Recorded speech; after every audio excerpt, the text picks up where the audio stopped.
can do it. I'm sure we can do it. We just got to, yeah, yeah, yeah, yeah. I know we can do it. I'm sure we can do it. We got to.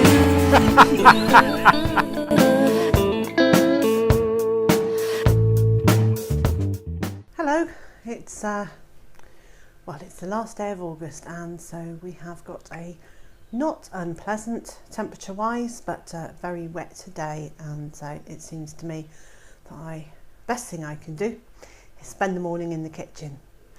And I have been asked to demonstrate how I make my cucumber relish now, which I'm really happy to do. But can I just please bear in mind that this is not taken from a recipe anywhere. It's something I made up with trial and error, and it's also not something that you can and preserve.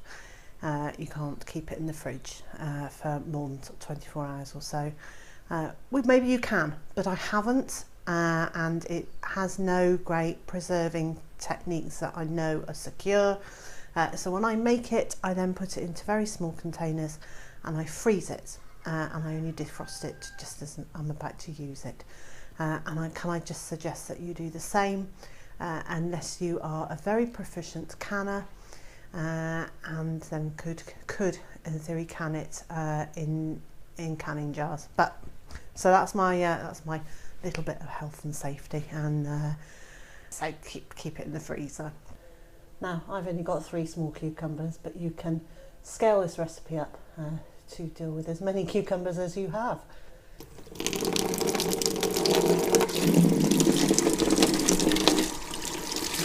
So first of all, just wash off the little spiky bits that are on the outside of your cucumber. So these little white spiky bits, little bit of water, and just very gently rub, and they come off. No problem at all. There we go. And so just set those aside for a minute. I've got an onion, and my guess would be 3 times the amount of cucumber to look at to the amount of onion. Yeah, I'm sure you know what it looks like to peel and chop an onion. I'm just going to show you how finely I chop it. Don't forget to save the onion skins and all the bits left over from this recipe for your compost heap. So the onion.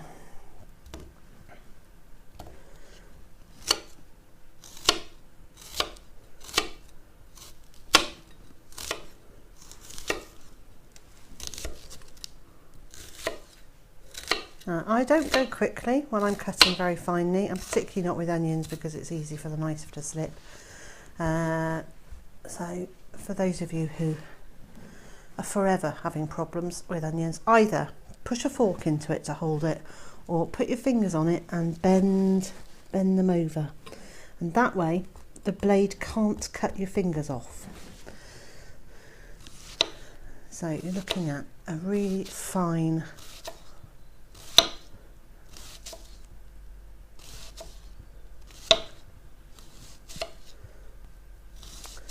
The best way to stop yourself from crying when you chop an onion is to make sure that you are leaning well away from it, or that it's at arm's length, because what makes you cry is that the juices come up, spray up, and the juices spray up and they hit the water in your eyes, and the combination of the acid in the onion and the water in your eyes forms hydrochloric acid, and that's why it stings your eyes so much. So if you are leaning back quite a way, then there is very little chance of that spray going up into your eyes, says the woman who is now crying from the strength of these onions. Well, that's the theory, and it works most of the time, but these homegrown onions are incredibly strong. First thing you need to do is to soften the finely chopped onions. So a big deep pan, some light olive oil, and you just want to warm that before you put the onions in it, but you don't want it to get too hot because you don't want to brown the onions.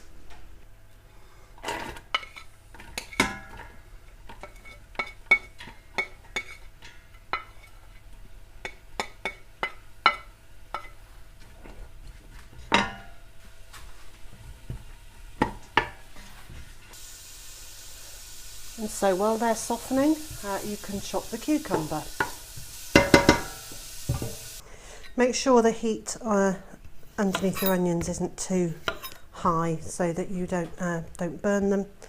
And I recommend that you skin these.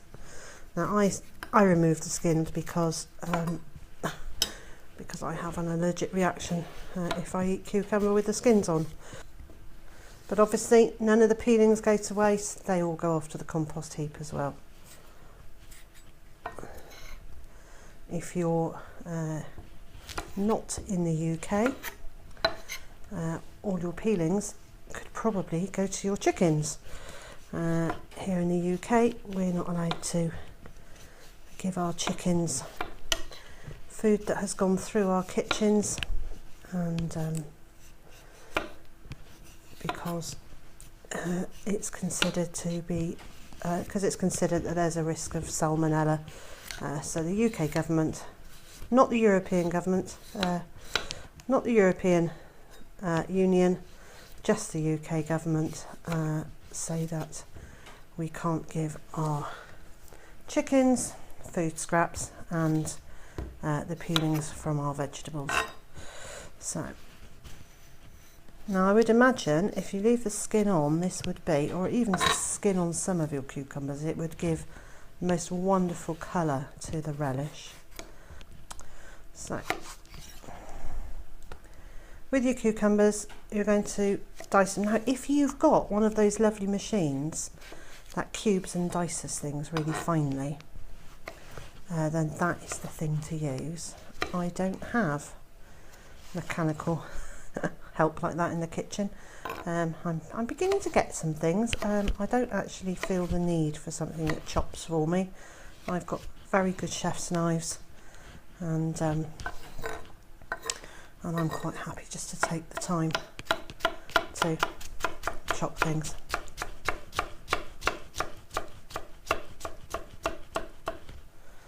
So look, we're talking little pieces.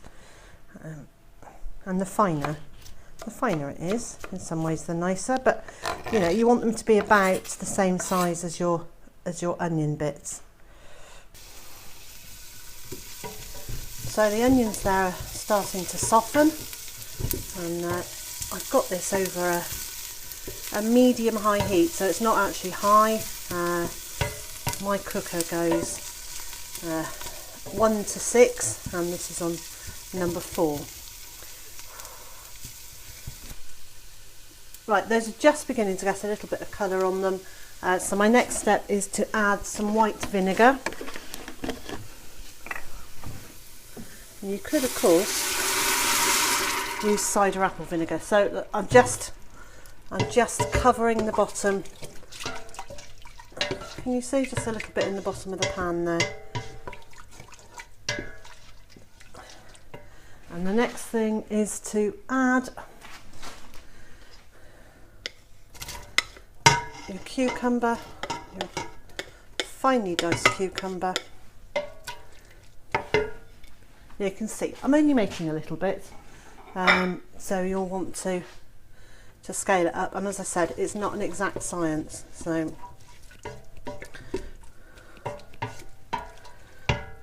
there goes the cucumber in there. Mix it round,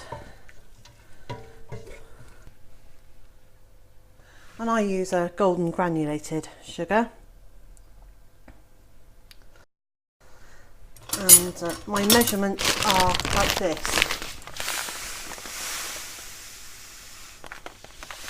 Some.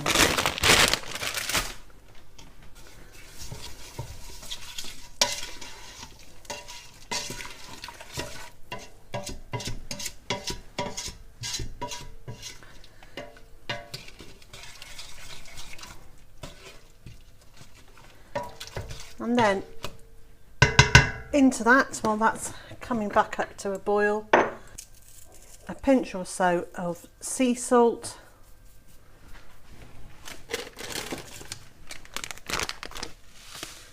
some coarse ground black pepper. Now, I am a real fan of black pepper, so that may be a lot more than you would want to have in a portion like that. And the last thing to add are some fennel seeds. Now, you could use fresh fennel if you've got it in the garden. My fennel seeds aren't quite dry in the garden yet, so I'm going to use. Now, all I can say with fennel seeds is less is more. So I'm just crushing them in my hand very slightly, just to help release the flavour and release the oils. In this recipe, I think less is more. But if you really like the taste of fennel, you know, go for it. But just bear in mind that that flavour carries on infusing even while it's freezing. And I know it's not supposed to, but it does. Somehow it seems to be stronger after it's frozen than it is when you taste it now. So next thing to do is you're just going to bring that up to a gentle rolling boil and reduce that liquid down, because obviously the sugar has gone into the vinegar, and it's what you're aiming for is something that's got it's slightly sweet, but it's also quite tart, and you want a piquancy. That's a nice word, isn't it? It needs to have a bit of piquancy about it, so that it bites through the fat in cheese. So when you've got them two together, you've got that really nice. You get that really nice balance of acidity and the richness from the cheese. So that's going to take, well, 10-15 minutes, maybe less, maybe more.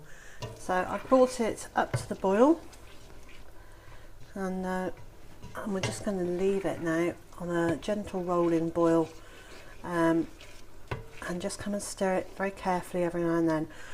Just remember, when you're dealing with hot sugar, when you first stir it, it can spit up at you. So this has been cooking like this for about 10 minutes now, and I've stirred it occasionally. Okay, well, in that 10 minutes I've stirred it 3 times, so you know it's not long. I'm just stopping it from sticking to the base of the pan. So it's getting to the point now where that's becoming a syrup as opposed to a syrupy consistence as opposed to a watery consistence, and so I'm just going to carry on stirring it, because this is the point at which I don't want it to stick to the base of the pan or actually to overcook. It smells lovely. Now, obviously, because I'm making this to store, this cucumber can be counted as part of my my harvest of my 50 days of harvesting project. So a little while ago, where are we? 2 weeks ago, I gave myself 50 days to try and harvest 250 pounds of food. Then that meant not just bringing it in from the garden, but actually processing it to the point where I could store it, and it only became I could only count it as part of my my 50 days of harvest if I had actually managed to prepare it and get it ready for storage. And after a few days, I moved my goal from £250 to £500 in those 50 days, and I'm doing all right. So this will count as that was about a pound. Well, it was a pound of cucumbers. It was £1 4 ounces, but I guess by the time I peeled the skin off and chopped the ends off it, that was probably about a pound of cucumber. And the onion I had harvested before I started my 50 days of harvest, so that doesn't count at all for that particular project.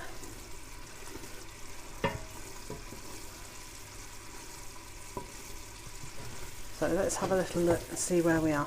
Okay, can you see now that this is, it's thicker, it's gloopier, and because I'm not cooling it instantly, it will carry on cooking a little bit after I turn the heat off. So I'm going to turn the heat off now. I'm going to take it off the ring where the heat was. And the next step is to leave this to cool down, not completely, but quite a lot, because I'm going to put it in plastic tubs, and I don't want it to melt the plastic. If you were going to just serve it today, you could put it in a glass jar or in a nice bowl to serve it in.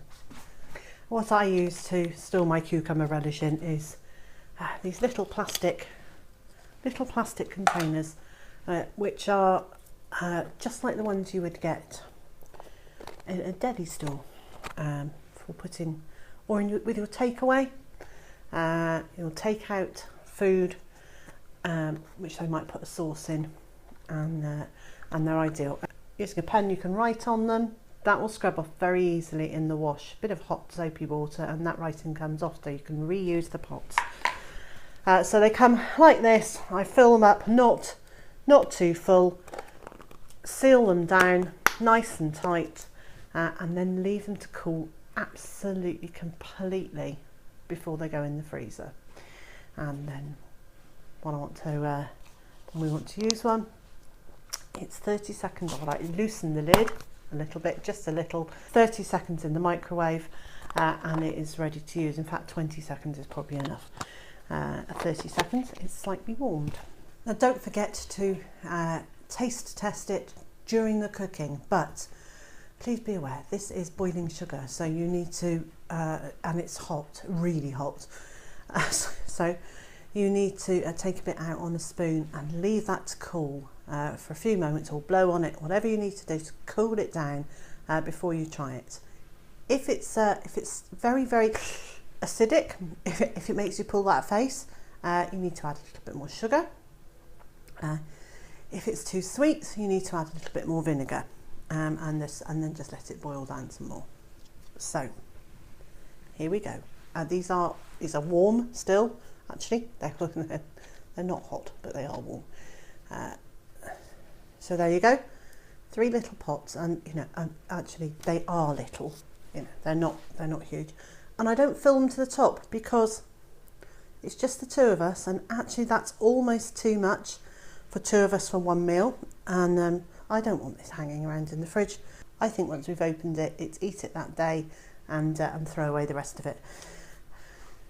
I hope that was helpful, and please bear in mind all of my recipes are a little bit suck it and see. They're all a little bit trial and error, and so I would encourage you to experiment. But that's the basics of it. It's really very simple. You are just making it's almost a marmalade or a jam, but you're making it with vinegar and not water, because that gives it that nice tang. You can see the black pepper, and you can see the cucumber seeds, and you can see the fennel seeds. So it just occurs to me, you could put mustard seeds in it if you like. Mr. J doesn't like mustard, or else I might put mustard seeds in one. The other thing you could do is you could add a large amount of mint and have a cucumber and mint relish. Ooh, that sounds really nice. All sorts of similar things. My next job today is to carry on with the apples, because I'm going to be making beetroot and apple relish. And now you've seen how I make the cucumber relish, you'll know how I make the beetroot and apple relish. That's it for today. I hope that was useful. And so wherever you are in the world, and whatever you're up to today, I hope it's a good one for you. And I also hope you can join me again tomorrow.